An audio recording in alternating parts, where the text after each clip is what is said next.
Welcome students, today's class for class 12 chapter 6 कर रहे हैं हम, एप्लीकेशन ऑफ डेरिवेटिव्स, एक्सरसाइज 6.2। और फंक्शन हम जो इसमें बात करेंगे वो बात करेंगे इंक्रीजिंग डिक्रीजिंग फंक्शंस की।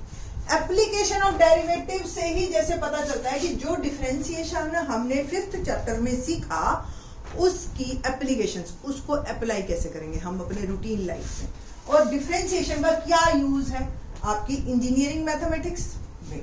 तो ये एक्चुअली उसी में ही हम बताते हैं इंक्रीजिंग एंड डिक्रीजिंग फंक्शन। अब सपोज आपको जैसे क्वेश्चन दे दिया कि fx is equal to X square, ठीक है ना, फंक्शन हमारा जो आया वो आया y is equal to X square. हम कहते हैं जी ग्राफ बनाओ इसका, ठीक है। अब आपने टेबल, जैसे आपको आदत है 9th क्लास से हमने सिखाई है कि एक टेबल बना लो, और टेबल बना के हमने 2 या 3 वैल्यूज डाल लो, 1 2 3 डाल ली, ठीक है। तो 1 का डाला x की वैल्यू तो 1, 2 डाला तो 4 और 3 डाला तो 9। इस तरीके से ये ग्राफ हमारा तैयार हो जाएगा। अगर आप इस ग्राफ को बनाओ तो ये 0 0, मैं आपको रफली इसलिए ड्रॉ कर रही हूँ कि देखिए ये 2 पे 4, 3 पे 9, कुछ ऐसा आएगा आपका ग्राफ। क्या ये इनफ है? क्या ये पूरी पिक्चर दिखा रहा है? जैसे एक हॉरर मूवीज होती हैं या आप लगाओ डिटेक्टिव सी मूवीज होती हैं, शुरू तक जो है ना हाथ दिखाते रहते हैं, चक्कू के साथ लगाया किसी ने, मारा किसी को, वो हाथ के पीछे बंदा नहीं दिखाते, वो आखिरी सीन में दिखाते हैं कि जी ओहो चक्कू मारने वाला कौन सा बंदा था, है ना। तो सेम एज हमें यहाँ पे पूरी पिक्चर क्लियर नहीं है कि ये जो है फंक्शन क्या ऐसे ही यूज करेगा। लाइन वाले में तो ठीक है, लाइन वाला ग्राफ जो आता है, लाइन कोई भी 3 पॉइंट्स ले लो, line can be extended from both ways, तो आप एरो इसीलिए बनाते हैं कि ये फैल रहा है। और बट इस कर्व में पूरी पिक्चर क्लियर नहीं है कि हम जो है क्या ये ऐसे ही मूव करेगा आगे और पीछे क्या ऐसे ले जाऊं, इसका क्या मतलब है ना। तो यहाँ पे ग्राफ पूरा क्लियर होना चाहिए हमारा।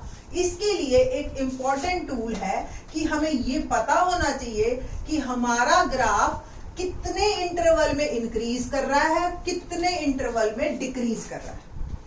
अब मैथमेटिकल लैंग्वेज देखिए, इंक्रीज किसे कहते हो आप, ठीक है। इंक्रीज का मतलब कि अगर x की वैल्यू बढ़ रही है, यानी कि राइट की तरफ जा रहा है, तो फंक्शन भी y की वैल्यू भी बढ़नी चाहिए। अगर x की वैल्यू बढ़ रही है और y की वैल्यू कम हो रही है, जैसे ऐसे ऐसे, ठीक है, तो इट मीन्स फंक्शन डिक्रीज हो रहा है। ये मेन बात है। तो अगर ग्राफ बनाया तो ग्राफ में तो मुझे पता चल ही जाएगा, पर ग्राफ भी तो मेरे को ये क्लियर होना चाहिए कि मुझे कौन कौन सी वैल्यूज लेनी, ठीक है।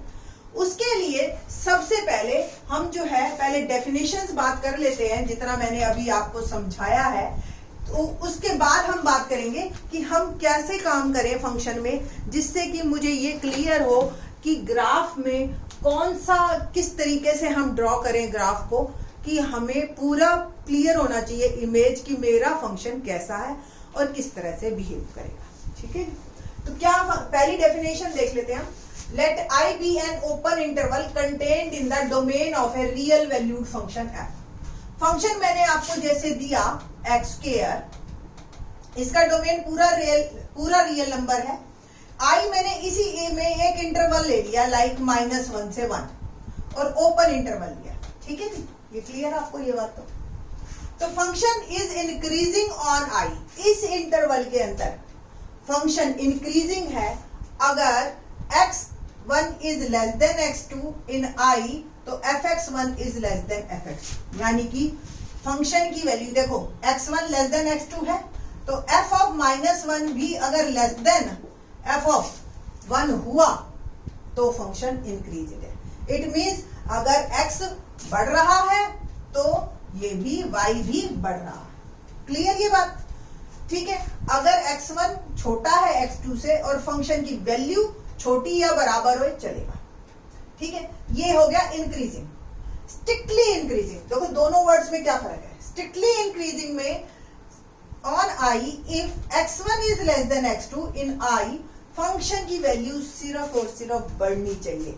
इसमें और इसमें फर्क सिर्फ लेस देन का नहीं, इक्वालिटी के साइन का नहीं है। इसमें इक्वालिटी था तो हम कह रहे थे इंक्रीजिंग है, और इक्वालिटी का नहीं, बिल्कुल एग्जैक्टली वो भी बढ़ना चाहिए।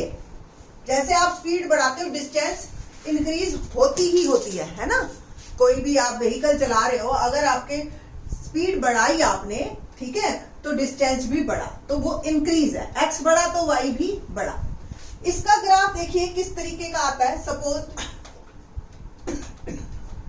ये एक फंक्शन है ये इंटरवल है x1 से x2, पहले इंक्रीज हुआ फिर फ्लैट हो गया, यानी कि ये बढ़ रहा है और ये फ्लैट भी हो गया, तो और फिर आगे फिर बढ़ने लग गया।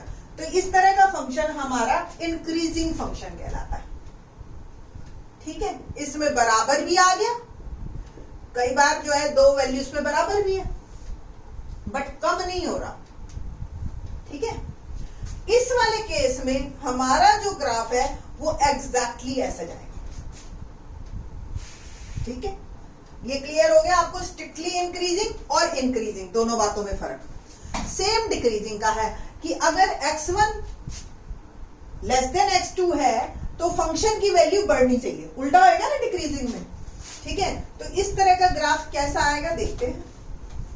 एग्जैक्टली वैसे ही पहले देखिए x1 बढ़ रहा है तो ये लाइन मेरी डिक्रीज में जा रही है, फिर ये फ्लैट हो गया, फिर डिक्रीज में हो गया। ठीक है, ये एक इंटरवल है जिसमें हमारा ग्राफ कभी नीचे चला जाता है, कभी फ्लैट हो जाता है, कभी नीचे चला जाता है। ठीक, आपका कोरोना का ग्राफ कैसा बन रहा है आप देखिए, आपके शहर का, वर्ल्ड का, इंडिया का, हरियाणा का, लाइक दैट। ठीक है, ये सब यही चीजें बताती हैं आपको। मोस्टली आपने कुछ वीडियोस देखी होंगी जो डॉक्टर्स ने रिलीज किया, ग्राफ पे ही देखी है आपने। ईसीजी कभी देखी है किसी की आपने, जो मतलब ये सब भी ग्राफ पे टिके हुए हैं। इंजीनियरिंग मैथमेटिक्स है ये भी। ठीक है जी, अब बात करते हैं हम स्ट्रिक्टली डिक्रीजिंग। बिल्कुल सेम जैसे इंक्रीजिंग है कि वैल्यू अगर x1 x2 लेस देन है तो फंक्शन की वैल्यू डेफिनेटली बढ़नी चाहिए, मतलब आपका जो है ग्राफ लगातार डिक्रीज होना चाहिए। तो ये होता है हमारा स्ट्रिक्टली डिक्रीजिंग। तो ये डेफिनेशन की बात है ना। अब हम बात करते हैं रूल की कि हम काम कैसे करेंगे जिसमें बच्चे एक्चुअल में इंटरेस्टेड होते हैं। थ्योरम देखते हैं वर्किंग रूल के लिए। इसकी क्या वर्किंग रूल रहेगा? Let F be continuous on A B and differentiable on the open interval. Function हमने ऐसा लिया है जैसे कि कंटिन्यूअस हो और डिफरेंशिएबल हो। मैंने एक एग्जांपल लिया, जैसे यही एक्स किया जो अभी हम पिछले बोर्ड मैंने रब कर दिया है, अभी बात कर रहे थे हम। ठीक है, ओपन इंटरवल ए बी में हमारा फंक्शन डिफरेंशिएबल है और कंटिन्यूअस। अगर आपको मीन वैल्यू थ्योरम याद हो तो इसी तरह के दो कंडीशंस थी, याद है?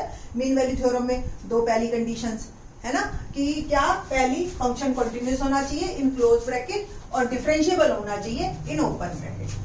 तब हम बात करेंगे कि function is increasing in close interval A B if f dash x is positive for each x belongs to AB। अब ये लाइन पढ़ने में तो ठीक है, ओके, चलो जी समझ आ गई, क्या दिक्कत है? जरा देखते हैं कि f dash x क्या आया डेरिवेटिव इसका 2x। ठीक है, अब मैं इंटरवल ले रही हूं आपका 1 से लेकर 1 से 3 ले लिया। ठीक है जी, okay, open interval x belongs to 1 2 3 for each x belongs to 1 2 3। क्या f dash x पॉजिटिव है पूरे इंटरवल में, तो ये फंक्शन इंक्रीजिंग है।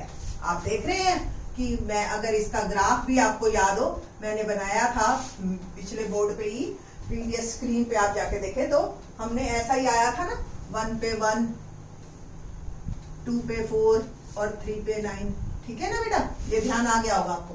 तो फंक्शन इंक्रीज कर रहा है, यानी कि जैसे जैसे x की वैल्यू हम राइट में चलते हैं y भी ऊपर चलता जाता है। Function is increase. ठीक है, आई थिंक सो आपको समझ आ रहा हो। Second, f is decreasing in close interval if f dash x is less than 0। अब सेम चीज है, इंटरवल चेंज कर रही हूं मैं, सिर्फ और सिर्फ इंटरवल मैंने कर दिया -3 से -1। अब देखो x की वैल्यू मैं बढ़ाती हूँ, x की वैल्यू इनमें से कोई भी डाल दो आप, वैल्यू नेगेटिव आएगी। f dash x less than 0 है, और आपको भी पता है कि ये ग्राफ हमारा पैराबोलिक ग्राफ है। 11th क्लास में पढ़ के आए हैं ना पैराबोला। ठीक है जी, तो फंक्शन डिक्रीजिंग है। देखो आप x में ऐसे मूव कर रहे हैं, y नीचे की तरफ आ रहा है ना। आप -1 वैल्यू डालते हो, 1 आंसर आता है इसमें, है ना। x -1 y 1 पॉइंट बनेगा या नहीं बनेगा। x -2 y बोलिए 4, है ना। x -3 y 9, ठीक है ना। तो x लगातार कम, y लगातार कम हो रहा है, x बढ़ रहा है। -3 था, -2, x तो बढ़ रहा है बट y कम हो रहा है, तो फंक्शन इज डिक्रीजिंग, है ना। बहुत आसान सा है कि x राइट में मूव करेगा, y नीचे आ रहा है तो डिक्रीजिंग, y ऊपर जा रहा है तो इंक्रीजिंग, सिंपल। और कांस्टेंट फंक्शन कैसा होता है, जैसे ग्राफ ये है, x तो बढ़ रहा है, y वहीं फ्लैट है, तो f डैश x 0। ठीक, तो आपके जो है ये हो गया कांस्टेंट फंक्शन। ठीक है, अभी हमने बात की है सिर्फ इंक्रीजिंग की और डिक्रीजिंग की। अब एक वर्ड हम यहां पे डाल रहे हैं, strictly. Strictly increasing in open interval, हम एंड पॉइंट्स की बात ही नहीं करते। स्ट्रिक्टली इंक्रीजिंग, स्ट्रिक्टली डिक्रीजिंग, पर सेम आपकी डेफिनेशन चलेगी कि if f dash x is greater than 0 for x और each x belongs to ab, strictly decreasing में लेस देन 0। ठीक है, और कांस्टेंट फंक्शन की बात नहीं करेंगे हम, विल बी इंक्रीजिंग और डिक्रीजिंग। ठीक है, तो इसमें फंक्शन विल बी इंक्रीजिंग और थर्ड पॉइंट की हम बात नहीं। एक एग्जांपल 8 हम डिस्कस कर लेते हैं, क्योंकि स्टूडेंट्स ये मुझे बहुत बोलते हैं। पहले क्वेश्चन स्टूडेंट्स कर लेते हैं, नवंबर दिसंबर में जब रिवीजन करते हैं ना, तब उनकी प्रॉब्लम्स आनी शुरू होती हैं कि मैडम ये बताओ ये स्ट्रिक्टली इंक्रीजिंग क्या है। तो सिंपल आपने क्या करना है, f डैश x निकालो, 3x स्क्वायर, देखो इसका डेरिवेटिव -6x + 4, और हमें ये बताना है कि स्ट्रिक्टली इंक्रीजिंग है। स्ट्रिक्टली इंक्रीजिंग का मतलब मैं जब x की वैल्यू बढ़ाऊं तो y भी बढ़ना चाहिए, यानी कि fx भी मेरा बढ़ना चाहिए। तो कोशिश हम करते हैं कि इसको कंप्लीशन ऑफ स्क्वायर मेथड में लेके जाने की। ठीक है जी, तो ये जो है आपका सिंपल, अगर आप क्या करो 3 कॉमन ले लो इसमें से। मैंने क्या किया, +4 है ना, +4 में +3 + 1 कर देती हूँ, 4 को मैं लिख सकती हूँ। 3 कॉमन लिया मैंने और ये आ गया x स्क्वायर -2x + 1 और ये आ गया x -1 का होल स्क्वायर। ठीक है, अब आप देखिए ये y है, सपोज ये f डैश x, एक ही बात है, f डैश x ही डेरिवेटिव, x की कुछ भी वैल्यू डालो, ये हमेशा पॉजिटिव होगा ना, क्योंकि स्क्वायर और पॉजिटिव +1। ठीक, तो ये हमेशा ग्रेटर देन 0 होगा, ये आंसर हमेशा पॉजिटिव होगा in every interval in R। और हमने अभी क्या किया था कि अगर f डैश x पॉजिटिव है तो फंक्शन स्ट्रिक्टली इंक्रीज। बस यही काम करना है आपने। अब मैं आपको वर्किंग रूल बता देती हूँ, हमारे फंक्शन का क्या रहेगा। वर्किंग रूल रहेगा, आप डेरिवेटिव निकालो और डेरिवेटिव अगर पॉजिटिव है तो फंक्शन इंक्रीजिंग है, डेरिवेटिव अगर उस इंटरवल में नेगेटिव है तो function decreasing. Let's start questions of this exercise. Question number 1 of exercise 6.2। शुरू के थोड़े से थ्योरेटिकल क्वेश्चन होते हैं, बाद में एक्चुअली स्टूडेंट्स एंजॉय करते हैं। बड़े ही आसान इंटरेस्टिंग एक्सरसाइज है। 5th चैप्टर से आसान है 6th chapter. 6th chapter actually कोई भी चीज है ना बेटा, जब कोई यूज में आती है तो वो हमेशा आसान लगती है और उसका इंटरेस्ट आता है उसमें। तो क्वेश्चन नंबर 1 देखते हैं एक्सरसाइज का, क्या है। शो दैट द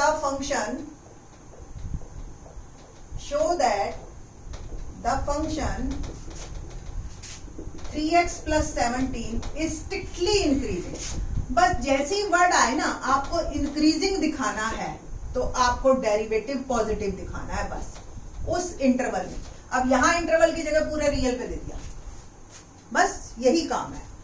निकाले f डैश x, क्या है f डैश x 3x का 3, 17 का 0, और ये हमेशा पॉजिटिव है ना। It is positive for all r, x belongs to r। x की कोई भी वैल्यू डालो, answer 3 is always positive. It shows function is increasing, strictly increasing in fact. Strictly increasing और इंक्रीजिंग में आपको फर्क तो पता चल गया ना। स्ट्रिक्टली इंक्रीजिंग मतलब ऐसे स्टीप और इंक्रीजिंग मतलब ऐसे ऐसे ऐसे ऐसे, मतलब कभी बराबर हो जाता है, कभी तो बराबर भी हो सकता है, कम नहीं होगा, ये कंफर्म है। ठीक है, तो इस तरह का ये स्ट्रिक्टली इंक्रीजिंग और ये जो है आपका स्ट्रिक्ट क्वेश्चन है। नेक्स्ट क्वेश्चन 2 हमारा है, show that the function given by F X E to X is strictly increasing on R. वैसे ना आपको मैं बताऊं, जब भी क्वेश्चन को आप करने लगो ना, आपके दिमाग में इमीडिएट ग्राफ जरूर आना चाहिए।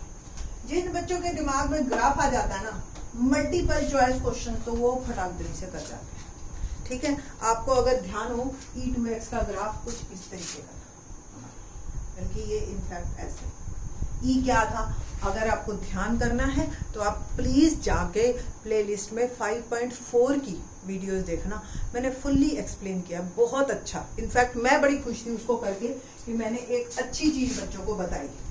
ठीक है, तो आप उसको देखना, क्योंकि ये ई और लॉग जो है ना, अच्छे बच्चे करना चाहते हैं इसको, स्टूडेंट्स की भी हमें जो है ना, ये फंक्शन हम प्रॉपर नहीं पढ़ा पाते स्टूडेंट्स को।